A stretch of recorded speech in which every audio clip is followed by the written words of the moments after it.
नमस्कार फ्रेंड्स। आज हम डिस्कस करने वाले हैं कॉन्ट्रास्ट मीडिया और रेडियो ओपेक मीडिया। डिस्कस करने से पहले इसका क्वेश्चंस कैसे बनते हैं वो देख लेते हैं। यूनिवर्सिटी एग्जाम में जो क्वेश्चंस बनते हैं वो क्वेश्चन एक तो डेफिनेशन का बनता है, जो 2 नंबर की डेफिनेशन होती है। पूछा जाता है what is radio opaque contrast media. फिर इसमें एक शॉर्ट नोट भी पूछा जाता है। 2 टाइप से वो शॉर्ट नोट पूछा जाता है। पहला टाइप तो ये है कि right short note on radio opaque contrast media. तो रेडियो ओपेक कॉन्ट्रास्ट मीडिया का शॉर्ट नोट लिखने में उसमें उसके थोड़े से उसकी जनरल प्रॉपर्टीज़ के बारे में बताना होगा, फिर उसके बेरियम सल्फेट के बारे में बताना होगा। लेकिन फ्रेंड्स, एक टाइप का क्वेश्चन ये भी पूछा जाता है write short note on barium meal.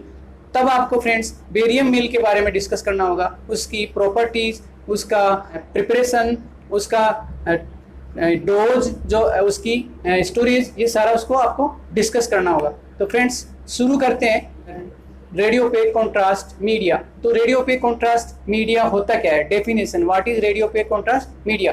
तो स्पेशली आप आज पढ़ने वाले हैं एक्सरे कॉन्ट्रास्ट मीडिया। तो एक्सरे कॉन्ट्रास्ट मीडिया के रेफरेंस में आपको बताना चाहूंगा कि X-ray contrast media are the chemical compounds those absorb the X-rays and stop the passage of X-ray। Means ऐसे कंपाउंड्स या ऐसे सब्सटेंसेस जो एक्सरे को एब्जॉर्ब कर लेते हैं और उनके पासेज को स्टॉप करते हैं। एक्सरे कॉन्ट्रास्ट मीडिया जो पेशेंट में इंट्रोड्यूस करने के बाद में या इंजेक्ट करने के बाद में जो इंटरनल ऑर्गन्स हैं उनकी स्ट्रक्चर की विजिबिलिटी को बढ़ा देता है, जिससे आप इजीली डायग्नोस कर सकते हैं। तो friends, X-ray contrast media act कैसे करता है, तो फ्रेंड्स यहाँ पे आपको एक डायग्राम दिख रहा होगा जिसमें एक एक्सरे सोर्स लिया हुआ है, एक पेशेंट लिया हुआ है और यहाँ पे एक फिल्म है। फिल्म में आपको ऐसा ही दिखेगा क्योंकि ये फिल्म वाला है पार्ट इधर दिखा दिया। तो फ्रेंड्स यहाँ पे एक्सरे सोर्स है। एक्सरे जब यहाँ पे चेस्ट का डायग्राम बताया जा रहा है, तो एक्सरे जब किसी पेशेंट के चेस्ट पे गिरेगी तो चेस्ट के अंदर यहाँ पे उसकी पसलियाँ होगी, रिब्स जिसे बोलते हैं, और उन पसलियों के बीच में स्पेस भी होगा। तो ये जो पसलियाँ हैं, इन पसलियों के बीच में जो पसलियाँ, ये फ्रेंड्स जो टिक मार्क किया हुआ है पसलियाँ, ये रिब्स हैं।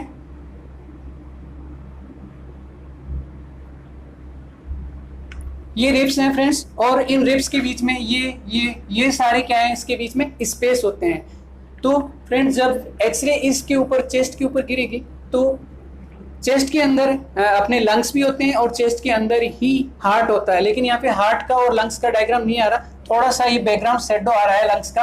अपन को यहाँ पे पसलियाँ ही दिख रही है, तो यहाँ पे पसलियों का ही देखा जा रहा है कि पसलियाँ कहीं पे फ्रैक्चर तो नहीं हो गई है, क्योंकि लंग्स में अपन ने इंट्रोड्यूस नहीं किया है एक्सरे कॉन्ट्रास्ट मीडिया, या हार्ट में नहीं किया, इसलिए एक्सरे जो हार्ट का और लंग्स का नहीं आएगा, यहाँ पे सिर्फ पसलियों का ही आएगा।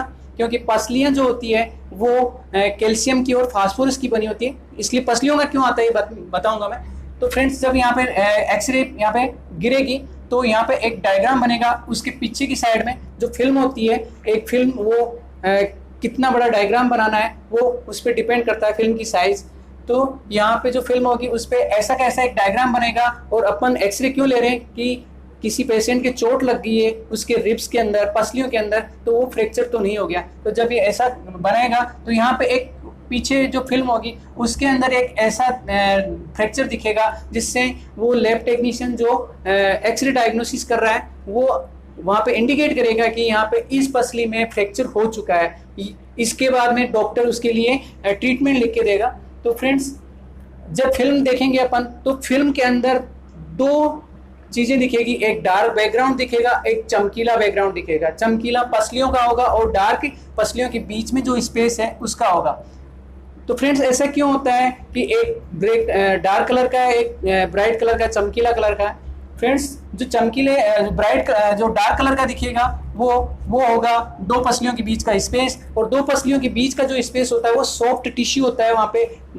तो वो जो सॉफ्ट टिश्यू होता है वो कार्बन, हाइड्रोजन, नाइट्रोजन या ऑक्सीजन का बना हो सकता है। और आपको पता है कार्बन, हाइड्रोजन, नाइट्रोजन, ऑक्सीजन चारों के चारों में ही लो एटॉमिक नंबर एटम्स होते हैं। तो कार्बन का 6 होता है, कार्बन 6, हाइड्रोजन 1, नाइट्रोजन 7 और ऑक्सीजन 8 होता है। इसलिए ये एक्सरेज को रोक नहीं पाते और पीछे की साइड में बैकग्राउंड में इनका डार्क कलर आता है। लेकिन फ्रेंड्स जब ब्राइट कलर को देखते हैं तो ब्राइट कलर अपन को पसलियों का दिखता है, मतलब रिब्स का दिखता है। और रिब्स ने क्या किया, जो एक्सरे इधर से आ रही थी उसको स्टॉप कर लिया या एब्जॉर्ब कर लिया। एब्जॉर्ब करने से जो पीछे की जो साइड है फिल्म की, उस पर ब्राइट कलर दिखेगा, ब्राइट कलर की लाइंस दिखेगी। वो क्यों दिखती है, क्योंकि जो बोन्स होती है अपनी, या अपना टीथ होता है, या अपनी जो कार्टिलेज होती है, वो सारी की सारी कैल्शियम की बनी होती है, फास्फोरस की बनी होती है। और कैल्शियम और phosphorus compare to these CHNO, इन चारों के कंपैरिजन में हायर एटॉमिक नंबर होता है, जिससे हायर एटॉमिक नंबर की वजह से वो एक्सरेज को एब्जॉर्ब कर लेती है और उसका जो पासेज है एक साइड से पेशेंट के इस साइड से पीछे की साइड में उसको रोक देती है, जिससे जो पासेज एक्सरे का रुक गया वहाँ पे चमकीली दिखेगी। तो हायर एटॉमिक नंबर की वजह से ये जो अपनी रिब्स हैं, पसलियाँ हैं, वो चमकीली दिखती है और उसमें इजीली फ्रैक्चर आइडेंटिफाई किया जा सकता है। फ्रेंड्स कुछ रेडियो ओपेक मीडिया ही यूज किया जाता है आइडेंटिफिकेशन करने के लिए या इंटरनल ऑर्गन की स्ट्रक्चर को क्लियरली विजिबल करने के लिए। वो होता है बेरियम सल्फेट या आयोडीन। तो बेरियम सल्फेट जो होता है फ्रेंड्स BaSO4 होता है, ये डिस्कस भी करेंगे। बेरियम सल्फेट जो होता है इसमें बेरियम का जो एटॉमिक नंबर होता है, एटॉमिक नंबर जो होता है वो होता है 56। तो फ्रेंड्स देखिए ये तो कैल्शियम और फास्फोरस से भी कई गुना ज़्यादा है। तो एक्सरेज के केस में होता है फ्रेंड्स, जिसका जितना ज़्यादा एटॉमिक नंबर होगा वो एक्सरेज को उतना ही ज़्यादा एब्जॉर्ब करेगा, उतना ही ज़्यादा उसके पासेज को स्टॉप करेगा, जिससे वो उतना ही ज़्यादा फिल्म के अंदर ब्राइट दिखेगा, चमकीला दिखेगा। तो ये जो कॉन्ट्रास्ट मीडिया यूज़ कर रहे हैं बेरियम सल्फेट, यहाँ पे बेरियम सल्फेट जो है 56 होता है। और आयोडीन अगर यूज़ करें तो आयोडीन इंट्रावीनस यूज़ करते हैं, मतलब IV देते हैं उसको, उसका होता है 53। तो ये कैल्शियम और फास्फोरस से भी कई गुना ज़्यादा है, इसलिए इनका जो पीछे की साइड में जो बैकग्राउंड में जो लाइंस आएगी या इस ऑर्गन का स्ट्रक्चर आएगा वो बहुत ज़्यादा ब्राइट आएगा और इजीली उस ऑर्गन के अंदर जो भी एबनॉर्मलिटीज हो रही है उनको इजीली आइडेंटिफाई कर लेंगे या डायग्नोस कर लेंगे। फ्रेंड्स यहाँ पे आयोडीन जो होता है वो दो टाइप का होता है, ionic iodine and carbonic iodine, organic iodine. Ionic iodine जो होता है वो टॉक्सिक होता है और ऑर्गेनिक आयोडीन वो आयोडीन होता है जिसमें आयोडीन किसी एरोमेटिक एसिड के साथ में कोवैलेंटली बॉन्डेड होती है।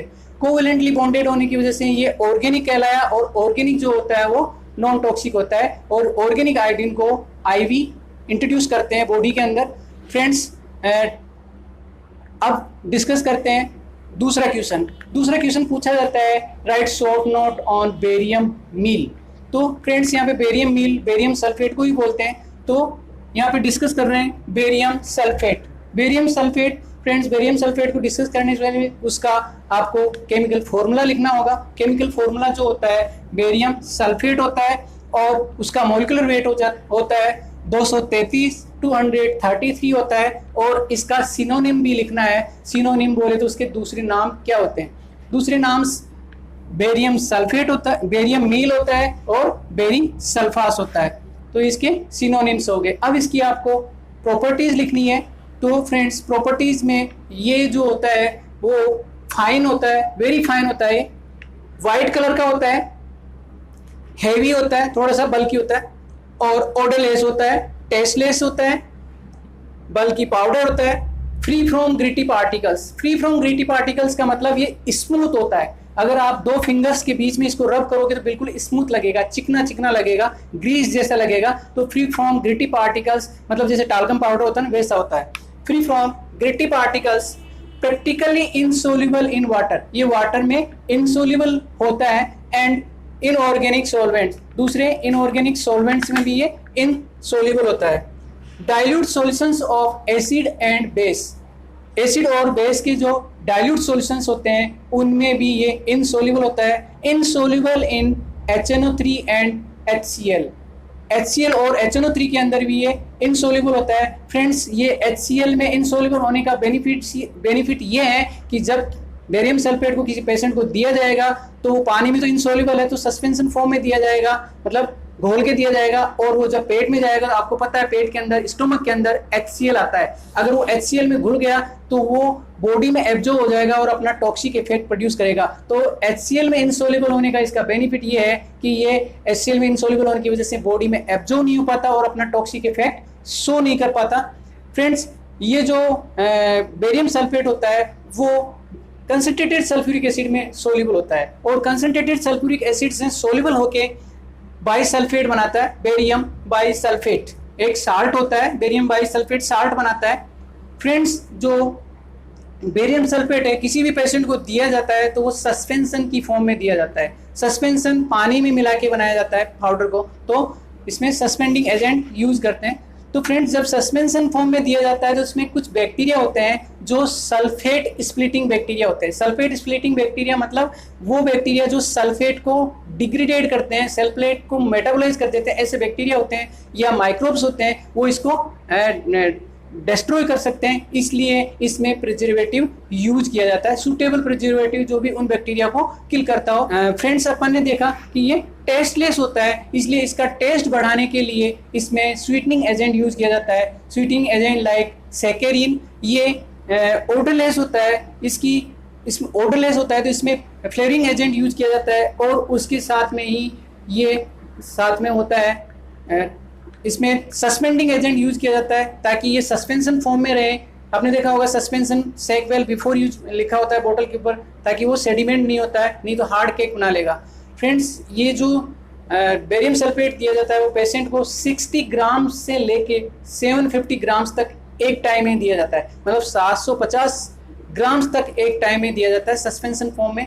और ये 2 रूट से दिया जाता है। ओरली ये जो दिया जाता है वो 60 ग्राम टू 450 ग्राम दिया जाता है। ओरली 60 ग्राम से लेके 450 ग्राम सस्पेंशन दिया जाता है, और रेक्टम फॉर्म में मतलब रेक्टनली इस जो एनिमा की फॉर्म में दिया जाएगा वो होगा 60 से लेके 750 ग्राम एज ए एनिमा इसको दिया जाता है। फ्रेंड्स, इसका स्टोरेज देखें तो it should be store in well close container. इसको वेल क्लोज कंटेनर में स्टोर किया जाता है, और इसका जो साइड इफेक्ट है वो है कॉन्स्टिपेशन। ये कॉन्स्टिपेशन प्रोड्यूस करता है। फ्रेंड्स, ये वाटर में इनसॉल्युबल होने की वजह से ये नॉन टॉक्सिक होता है, ये इजी टू अवेलेबल होता है, चीपर होता है। इसलिए फ्रेंड्स, इसको बेरियम सल्फेट को प्रेफरेबली यूज़ करते हैं, और ये कोई साइड इफेक्ट प्रोड्यूस नहीं करता है। फ्रेंड्स, आपको मेरा वीडियो पसंद आया है तो अच्छा लगा है तो आप लाइक करें, कमेंट करें और चैनल को सब्सक्राइब करें, ताकि जो आगे फ्यूचर में कोई भी आपके काम का जो वीडियो बने वो आपको डायरेक्टली आपको मैसेज मिल जाए और आप उसको देख सकें। Thank you.